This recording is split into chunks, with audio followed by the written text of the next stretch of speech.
Some people are born lucky. All they do, or try to do, comes right.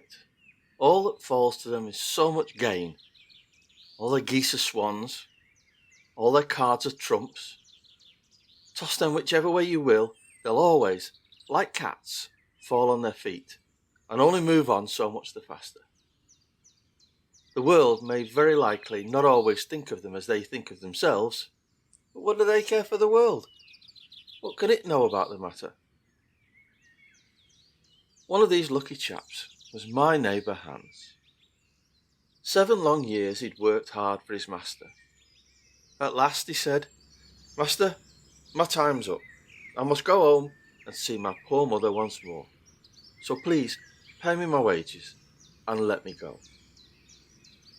And the master said, "You've been a faithful and good servant, Hans, so your pay shall be handsome." And then he gave him a lump of silver as big as his head. Hans took out his pocket handkerchief, put the piece of silver into it, threw it over his shoulder, and trotted off on his road homewards.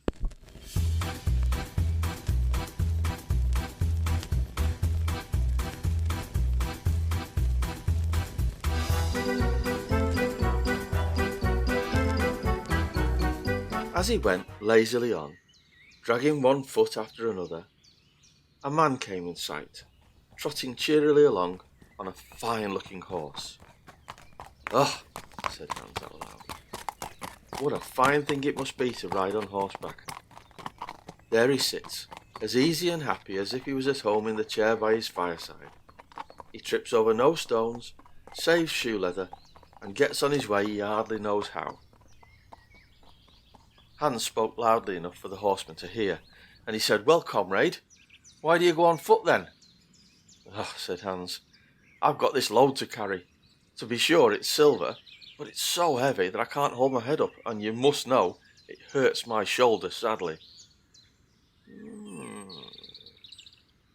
"What do you say to doing a swap?" said the horseman.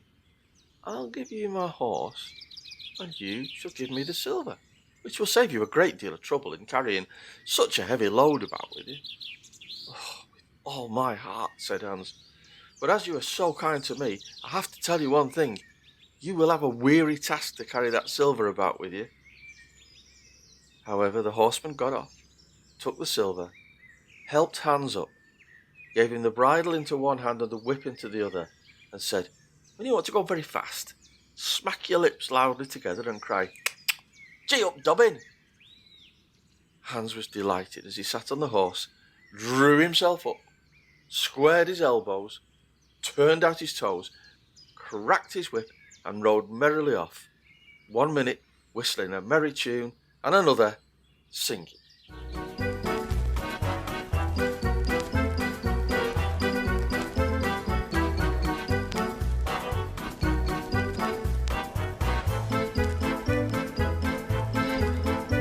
After a time, he thought he should like to go a little faster, so he smacked his lips and cried, "Gee up, Dobbin!" Away went the horse at full gallop, and before Hans knew what he was about, he was thrown off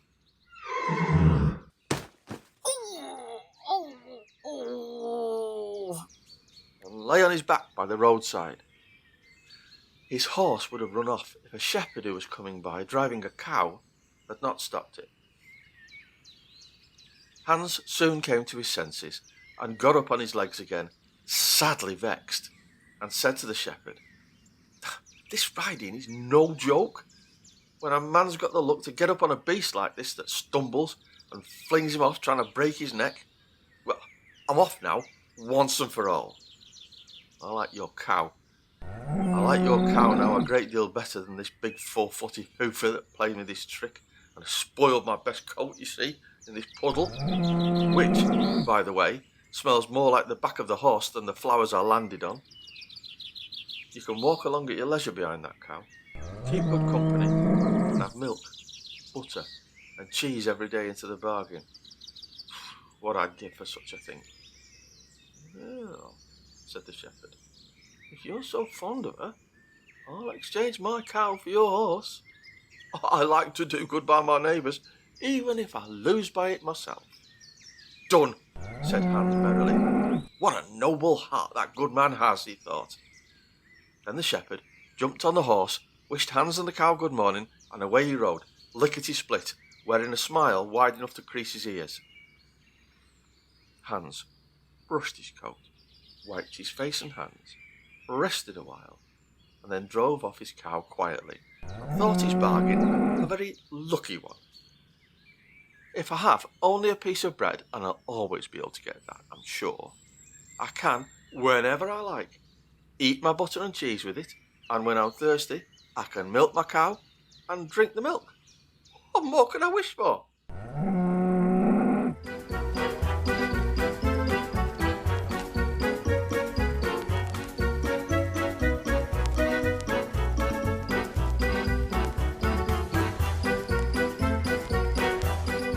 When he came to an inn, he halted, ate up all his bread, and gave away his last penny for a glass of beer. When he'd rested himself, he set off again, driving his cow towards his mother's village. But the heat grew greater as soon as noon came on, till at last, as he found himself on a wide heath that would take him more than an hour to cross, he began to get so hot and parched that his tongue stuck to the roof of his mouth. I can fix this, thought he.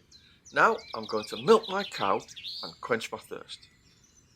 So he tied her to the stump of a tree and held his leather cap to milk into. But not a drop was to be had. Who would have thought that this cow, which was to bring him milk and butter and cheese, was all that time utterly dry? Hans had not thought of looking into that. While he was trying his luck in milking, and managing the matter very clumsily, the uneasy beast began to think him very troublesome, and at last gave him such a kick on the head as knocked him down. Oh! And there he lay, a long while, senseless. Luckily, a butcher soon came back, driving a pig in a wheelbarrow. What's the matter with you, Arcade? Said the butcher, as he helped him up. Hans told him what had happened, how he was dry and wanted to milk his cow, but found the cow was dry too. Then the butcher gave him a flask of beer, saying, There, drink, refresh yourself. Your cow will give you no milk. You see how old she is? Good for nothing but the slaughterhouse. Said Hans. Who would have thought it? What a shame to take my horse and give me only a dry cow. If I kill her, what will she be good for? I hate beef. I'm all day digesting it. If it were a pig now, like that fat chap you're driving along at his leisure, you could do something with it. At the very least, make sausages. Well, said the butcher, I don't like to say no when I'm asked to do a kind, neighbourly thing.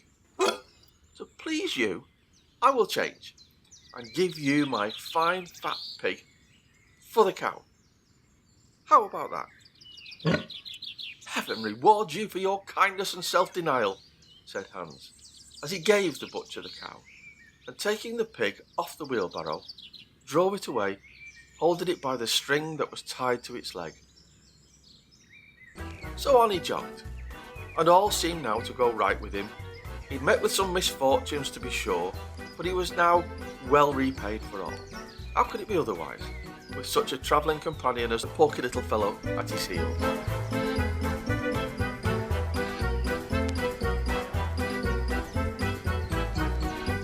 The next man he met was a countryman, carrying a fine white goose. The countryman stopped to ask what was the time, and this led to further chat.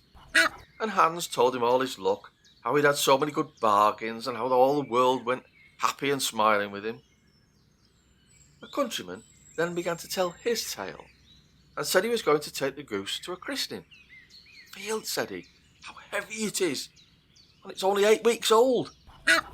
Whoever roasts and eats this goose will wipe the fat from both sides of his face, it's lived so well. You're right, said Hans, as he weighed it in his hand. But if you talk of fat, my pig is no trifle. Meantime, the countryman began to look grave and shook his head. Listen, mate. Old friend, you seem a decent sort of fellow, so I can't help doing you a good turn. Your pig may get you into a scrape. In the village I just came from, the squire has had a pig stolen out of his sty. I was dreadfully afraid when I saw you that you'd got the squire's pig. If you have, and they catch you, it'll be bad news for you. The least they'll do is throw you in the horse pond. Can you swim? Poor Hans was sadly frightened. Oh, mate, cried he, you've got to get me out of this scrape. I don't know where the pig was either bred or born, but he might have been the squire's for all I know. You know this country better than I do. Take my pig and give me the goose. I ought to have something more. It's a bargain, said the countryman. Give a fat goose for a pig, indeed. Not everyone would do so much for you as that. OK, I won't be hard on you, as you're in trouble. Then he took the string in his hand and drove off the pig by a side path, occasionally looking over his shoulder to check if he was being pursued, and all the while contemplating sausages by the barrow load. Hans went on the way homewards, free from care. After all, he thought, that chap's pretty well taken in. I don't care whose pig it is, but wherever it came from, it's been a good friend to me. I've had much the best of the bargain. First, there'll be a capital roast.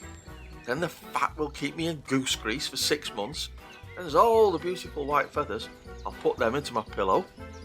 And then I'm sure I shall sleep soundly without rocking. How happy my mother will be. Talk of a pig indeed. Give me a fine fat goose any day.